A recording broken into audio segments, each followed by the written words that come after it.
नमस्कार बंधुओं।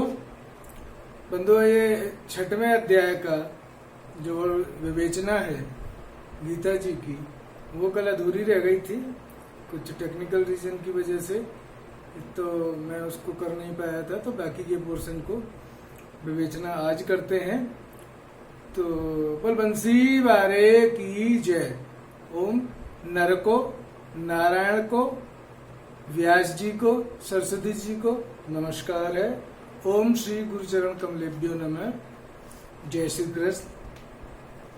बंधुओं, जो गीता का छठवां अध्याय चल रहा था, तो इसमें अर्जुन से कृष्ण भगवान समझाते हैं कि हे अर्जुन, यह योग, ये जो है मध्य मार्गी जो अप्रोच है, उसी से योग सिद्ध होता है कि न तो बहुत ज्यादा खाने वाले का ये योग सिद्ध होता है, न बहुत कम खाने वाले का सिद्ध होता है, न बहुत ज्यादा जागने वाले का सिद्ध होता है, न बहुत ज्यादा सोने वाले का सिद्ध होता है।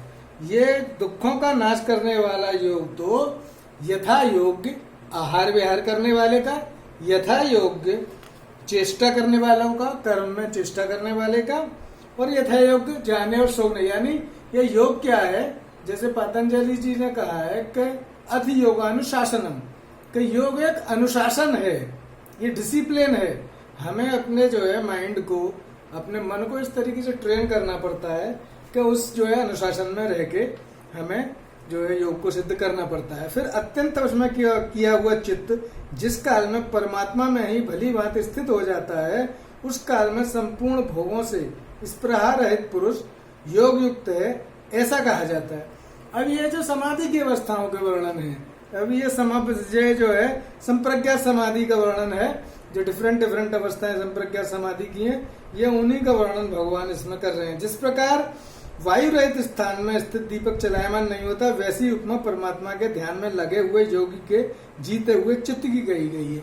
यानी जब जितेंद्रिय होकर साधक अपने मन को वश में करके, आत्मा के अधीन करके, और जब परमात्मा में अपने चित्त को फोकस करता है, एकाग्र करता है, और वो मन उसका उसी में टिका रहता है, और मन में आने वाली और शांत होने वाली, ये दोनों तरीके की जो तरंगे हैं, दोनों तरीके के जो भाव हैं, वो जब एक हो जाते हैं, तब जो है व्यक्ति का, उस योगी का भोगों से विरक्ति हो जाती है, और उससे उसका आसक्ति समाप्त हो जाती है।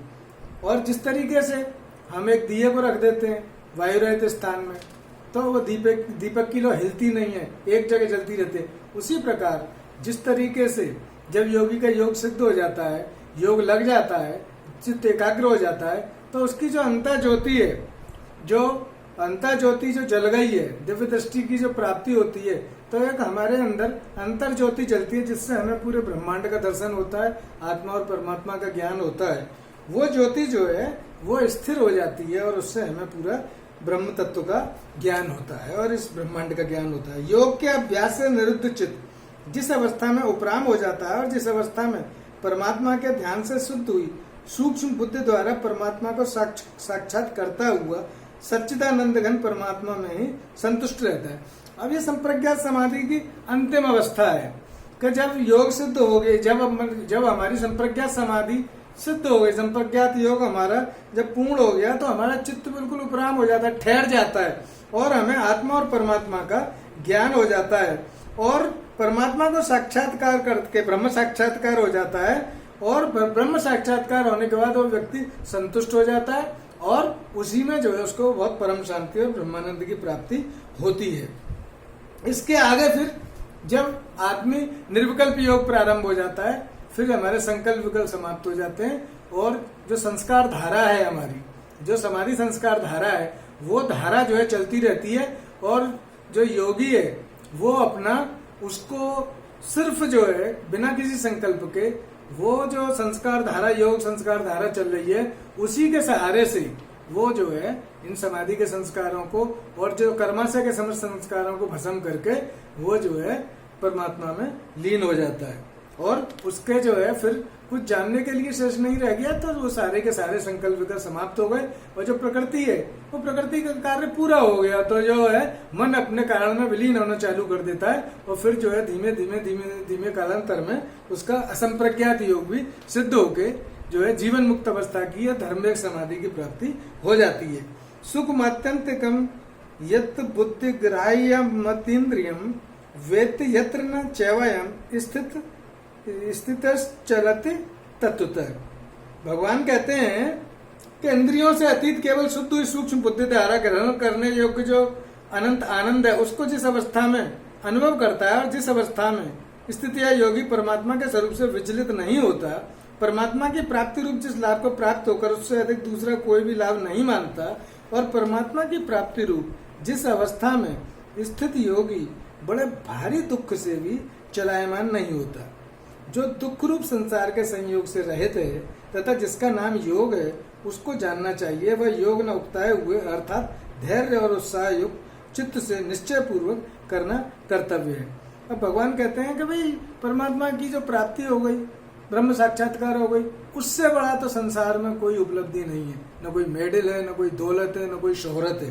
तो जिस मनुष्य को ये चीज मिल जाती है, ब्रह्म साक्षात्कार हो जाती है और परमात्मा के स्वरूप से वो विचलित नहीं होता है, और जो है दिए की भांति एक जो ज्योति अनंता ज्योति चल गई है और वो ज्योति परमात्मा में जो है दर्शन उसको लगातार कराती रहती है और आनंद का जो है वो झरना झरता रहता है, तो उसमें क्या होता है कि तम विद्या दुख संयोग वियोगम, तब उसका दुखों के संयोग से वियोग हो जाता है। योग का दूसरी इसलिए परिभाषा दी है, दुख संयोग योग है, दुख संयोग दुखों के संयोग से, क्योंकि संयोग समाप्त हो गया उसका, प्रकृति का खेल खत्म हो गया, प्रकृति फिर सारा प्रसारा उसके सामने से हटा लेती है और व्यक्ति जो है ब्रह्म तत्व में लीन रहता है। और फिर संकल्प से उत्पन्न होने वाली संपूर्ण कामनाओं को निशेष रूपता से त्याग कर मन के द्वारा इंद्रियों के समुदाय को सभी ओर से भली भांति रोककर क्रम से अभ्यास करता हुआ उपलब्धि को प्राप्त हो तथा धैर्ययुक्त बुद्धि के द्वारा मन को परमात्मा में स्थित करके परमात्मा के सिवाय और कुछ भी चिंतन न करे। अब समस्त चीजों को संकल्प वगैरह सारे के सारे निकाल के अब वो जो अपनी समाधि को पकाने में लग जाता है, तो संप्रज्ञात समाधि से आगे और निर्विकल्प योग को सिद्ध करने के लिए साधक के लिए भगवान ने मार्ग बतलाया है कि किस तरीके से निर्विकल्प योग की तरफ आदमी बढ़ता है। यह स्थिर और न रहने वाला चंचल मन जिस सत्तात्मक विषय के निमित्त से संसार में विचरता है उस विकल्प से रोककर यानी हटाकर इसे बार बार परमात्मा में ही निरुद्ध करे।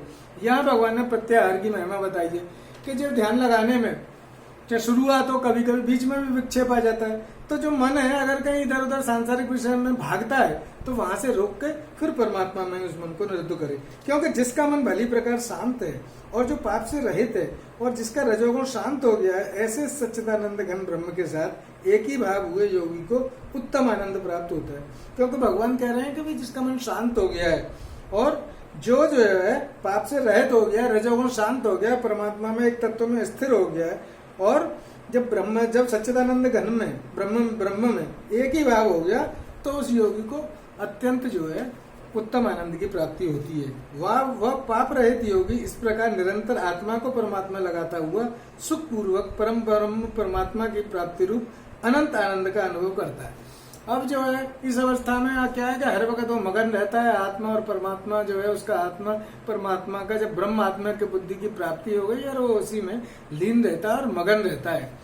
ये बंधुओं जो बिल्कुल वैज्ञानिक सत्य है कि जो हमारे यहाँ जब ध्यान लगाते हैं या हम कोई भी अपनी रुचि का कार्य करते हैं, तो ध्यान के अंतर्गत जो ब्रह्मानंद कहते हैं, तो जो कुंडलनी जब जागृत होती है तो वो जो है ऊर्ध्वमुखी होती है, मूलाधार से सहस्रार की तरफ चलती है, तो हमारे ब्रह्मरंध्र से ब्रह्मरस टपकता है। और जब ब्रह्मरस टपकता है तो उस ब्रह्मरंध्र से ब्रह्मरस टपकने के बाद कुंडलनी ऊर्ध्वगामी हो गई, तो ऊपर की तरफ वो जो है चलती चली जाती है और उसमें मनुष्य को बहुत ज्यादा आनंद की प्राप्ति होती है और वो बिल्कुल मगन हो जाता है।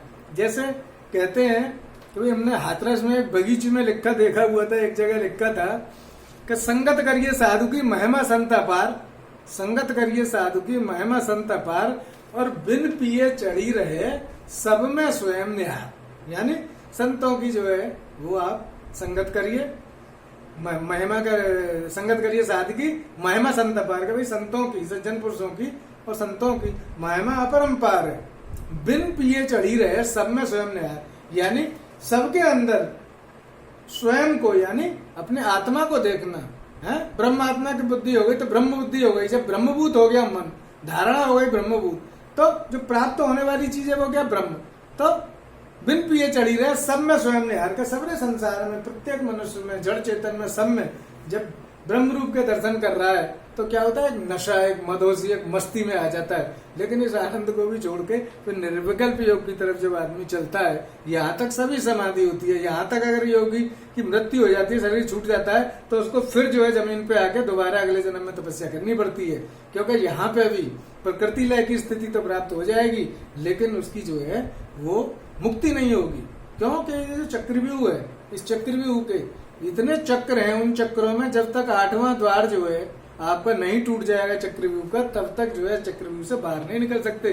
तो आपकी चाहे जितनी समाधि जो है ना मिल जाए, आपको कितना भी ज्ञान प्राप्त हो जाए, ऋतंबरा प्रज्ञा प्राप्त हो गई है, आपका संप्रज्ञा समाधि सिद्ध हो गई, लेकिन उससे आपको मुक्तावस्था की प्राप्ति नहीं होती है। हमारे यहाँ 6 तरीके की सिद्धियां बताई है, 6 तरीके से सिद्धियां प्राप्त होती हैं।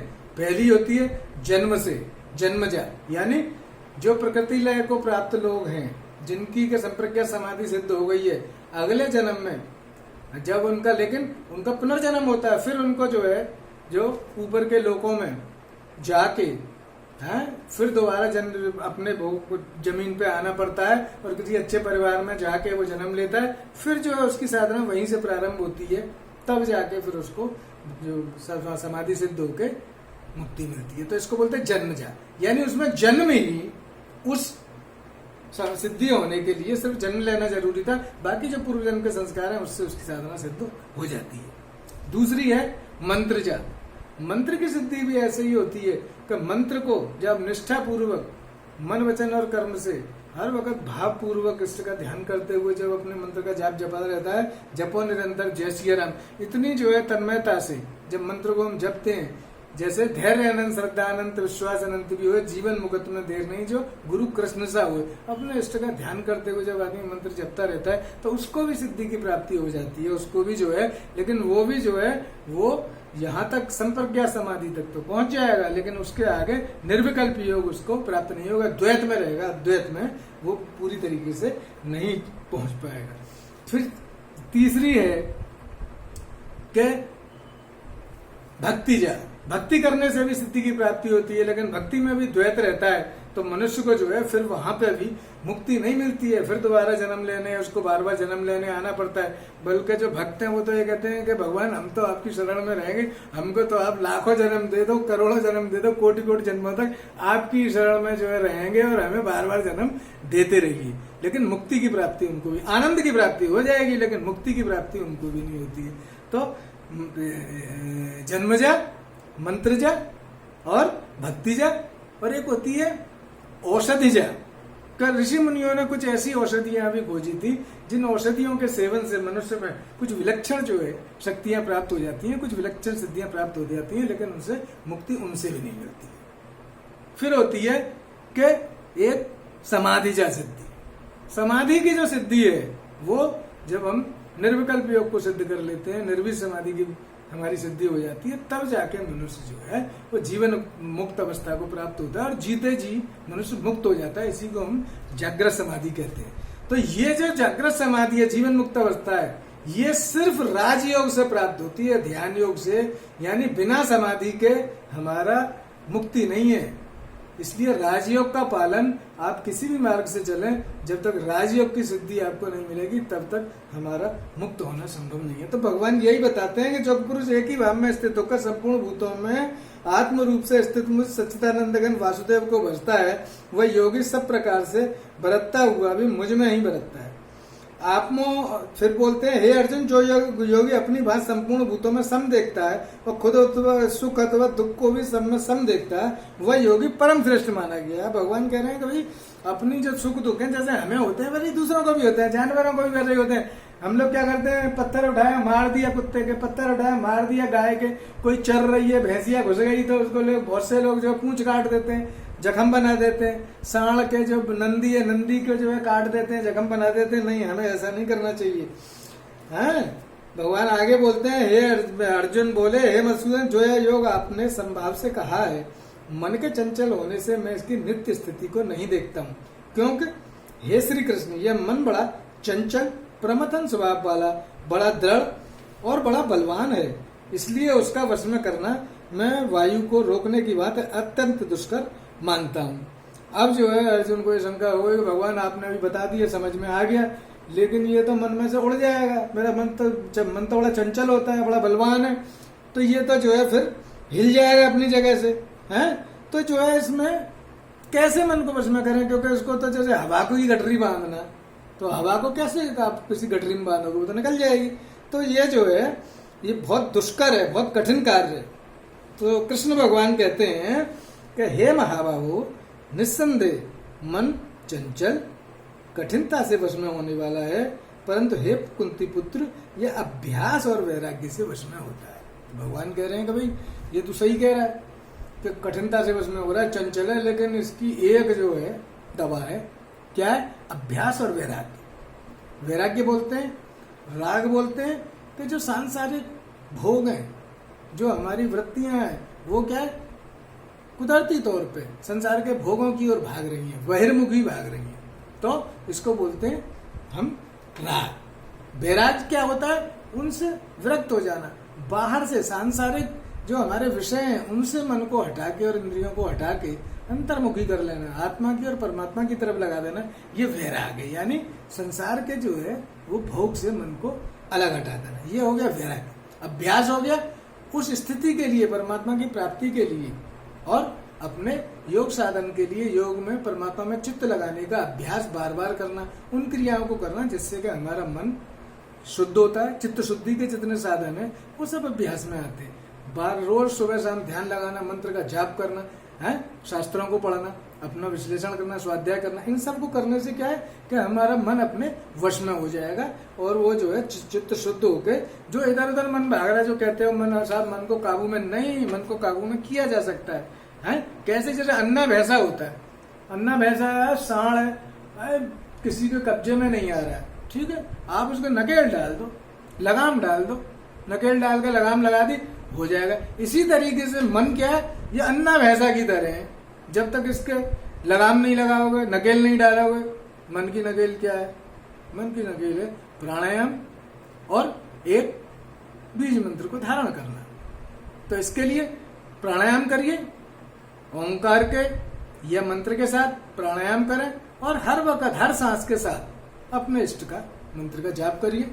तो जब मंत्र का जाप करेंगे तो क्या है कि हमारे चित्त में अनगिनत असंख्य तरंगें होती हैं, लेकिन हम मंत्र से क्या करते हैं कि अपने इष्ट का ध्यान करते हुए उस मंत्र को जाप करते करते हर वक्त उसके ख्याल में खोए तो हम एक बहुत स्ट्रांग तरंग अपने मन में बना लेते हैं, उसको बोलते हैं मास्टर वेव। वो मास्टर वेव क्या करती है? जो हमारे चित्त में छोटी मोटी तरंगें उड़ रही हैं, कभी किसी ने मार दिया, पीट दिया, बच्चे हल्ला कर रहे हैं, नुकसान हो गया, ये हो गया, उन सब तरंगों को वो मास्टर वेव मारती रहती है। जैसे डॉक्टर लोग सर्जरी करते हैं ऑपरेशन में तो ब्लीडिंग होती है, तो वो ब्लीडर्स को क्या करते हैं? कॉटरी होती है, उस कॉटरी से बिजली कॉटरी से पकड़ पकड़ के जो ब्लीडिंग पॉइंट्स हैं उनको जला देते हैं, तो ब्लीडिंग बंद हो जाती है। इसी तरीके से ये जो हमारा मंत्र है जिसको हम हर वक्त जाप करते रहते हैं, वो मंत्र और परमात्मा की सूरत, वो छोटी मोटी जो इधर उधर दूसरी जो डिस्टर्बिंग तरंगें हैं जो चित्त को डिस्टर्ब करने के लिए आ रही हैं, उनको डिस्ट्रॉय कर देती है और जो है हमारा धीमे धीमे परमात्मा में चित्त स्थिर होके जो है मंत्र भी सिद्ध हो जाता है और साधना में भी सिद्धि मिलती है। फिर है हे कृष्ण, जो योग में श्रद्धा रखने वाला है किंतु संयमी नहीं है, इस कारण जिसका मन अंत काल में योग से विचलित हो गया, ऐसा साधक योग की सिद्धि को अर्थात भगवत साक्षात्कार को न प्राप्त होकर किस गति को प्राप्त होता है। अब यहाँ अर्जुन ने प्रश्न इसलिए कराया कि बोले भाई मान लो न कर पाए और ईश्वर की प्राप्ति नहीं हुई, साधना सिद्ध नहीं हुई, तो न तो हमें माया मिली न राम मिले, तो हम तो मर गए भैया। तो कृष्ण भगवान कह रहे हैं कि नहीं, ये साधन नष्ट नहीं होता है। ये जो है जैसे भगवान जी अर्जुन बोल रहा है कि भाई जैसे बादल है, छिन्न भिन्न हो गया, आया बरस गया, छिन्न भिन्न हो गया, नष्ट हो गया, तो दोनों बिल्कुल समुद्र में से आया लेकिन विलीन हो गया। ऐसे ही कहीं ये साधक भी इसी तरीके से नष्ट भ्रष्ट तो नहीं हो गया, योग भ्रष्ट जो है वो होके बर्बाद तो नहीं हो जाएगा कि न सब इधर के रहे, न खुदाई मिला न विशाले जन्म। तो इस संशय को जो है वो पूछ रहा है भगवान से कि आपके सिवा दूसरा कोई जो है वो संशय का, इस संदेह का निवारण करने वाला कोई संभव नहीं है मिलने वाला दूसरा। तो भगवान कहते हैं हे पार्थ, उस पुरुष का न तो इस लोक में नाश होता है और न परलोक में ही, क्योंकि हे प्यारे, आत्मोद्धार के लिए अर्थात भगवान की प्राप्ति के लिए कर्म करने वाला कोई भी मनुष्य दुर्गति को प्राप्त नहीं होता। भगवान कह रहे हैं भैया तू इस बात से निश्चिंत रहे, क्या कि भाई आत्मोद्धार के लिए साधना करेगा, परमात्मा के रास्ते पर चलेगा, सच्चाई के रास्ते पर चलेगा, तो तेरा कोई जो है दुर्गति नहीं होगी। क्यों? क्योंकि योग भ्रष्ट पुरुष, अगर मान लो तेरी साधना सिद्ध नहीं हुई और तू मर गया तो क्या होगा? योग भ्रष्ट पुरुष पुण्यवानों के लोगों को अर्थात स्वर्गातिक उत्तम लोगों को प्राप्त होकर उनमें बहुत वर्षों तक निवास करके फिर शुद्ध आचरण वाले श्रीमान पुरुषों के घर में जन्म लेता है। यानी कि भाई अगर मर गए बिना तपस्या करें तो तेरी तपस्या बेकार नहीं जाएगी। जब मनुष्य मर जाता है तो जीवात्मा जो है वो उस शरीर में जितना भी साधना संस्कार आपका पड़ा है वो उसका कर्माशय जो है उसके जीवात्मा के साथ जाएगा। मन सहित जो पांचों इंद्रियों का जीवात्मा खींच के ले जाता है और नए शरीर में फिर किसी लोक में गया, उन लोकों में भोग स्वर्ग में जाकर फिर जो है किसी भोग के पुण्यवान आदमी के जो है कहीं घर अच्छे कुल में जन्म लिया और फिर आगे की साधना वहां से चालू करेगा। परंतु इस प्रकार का जो है जन्म है वो संसार में अत्यंत दुर्लभ है। तो इससे हमारे पुनर्जन्म की जो है वो बात सिद्ध हो रही है कि पुनर्जन्म होता है। वहां उस पहले शरीर में संग्रह किए हुए बुद्धि संयोग को अर्थात सामबुद्धि रूप योग के संस्कारों को अनायास ही प्राप्त हो जाता है और हे कुरुनंदन, उसके प्रभाव से वह फिर परमात्मा की प्राप्ति रूप सिद्धि के लिए पहले से भी बढ़कर प्रयत्न करता है। और जब दो पुनर्जन्म लेता है तो पूर्व जन्म के संस्कार से फिर साधना और जोर शोर से करता है और पुराने संस्कार के बल से उससे आगे की चढ़ाई करता है। तो ये योग की यात्रा क्या है? अनंत यात्रा और परम विश्राम का यात्रा अनंत है, यह खत्म नहीं होती है। ये एक बार चल गई तो तब तक चलती रहेगी जब तक कि आप अनंत ब्रह्म में लीन नहीं हो जाएंगे, ब्रह्म साक्षात्कार होकर ब्रह्म लीन नहीं हो जाओगे और बिल्कुल मुक्त नहीं हो जाओगे, इस चक्रव्यूह को तोड़ के परमात्मा में 100% नहीं मिल जाओगे, तब तक जो है ये चक्र चलता रहेगा और आप आगे बढ़ते रहेंगे। वह श्रीमानों के घर में जन्म लेने वाला योग भ्रष्ट पराधीन हुआ भी उस पहले के अभ्यास से ही निस्संदेह भगवान की ओर आकर्षित किया जाता है तथा संबुद्धि रूप योग का जिज्ञासु भी वेद में कहे हुए सकाम कर्मों के फल को उल्लंघन कर जाता है। अब जो पुराने पूर्व जन्म में आदमी तपस्या करके जब आदमी पैदा होता है तो पुराने जन्म का जो संस्कार है वो पुराने जन्म के संस्कार से ही फिर आगे की साधना सिद्ध करके और वो सब चीजों को जो जितने भी सकाम कर्म है, कामनाएं वगैरह हैं, उन सब चीजों को उल्लंघन करके वो भगवान की ओर आकर्षित होकर अपनी साधना की सिद्धि के मार्ग में लग जाता है और योग की सिद्धि को प्राप्त होता है। फिर कहते हैं परंतु प्रयत्न पूर्वक अभ्यास करने वाला योगी तो पिछले अनेक जन्मों के संस्कार बल से इसी जन्म में संसिद्ध होकर संपूर्ण पापों से रहे तो फिर तत्कालीन परम गति को प्राप्त हो जाता है। भगवान कहते हैं लेकिन जन्म जन्मा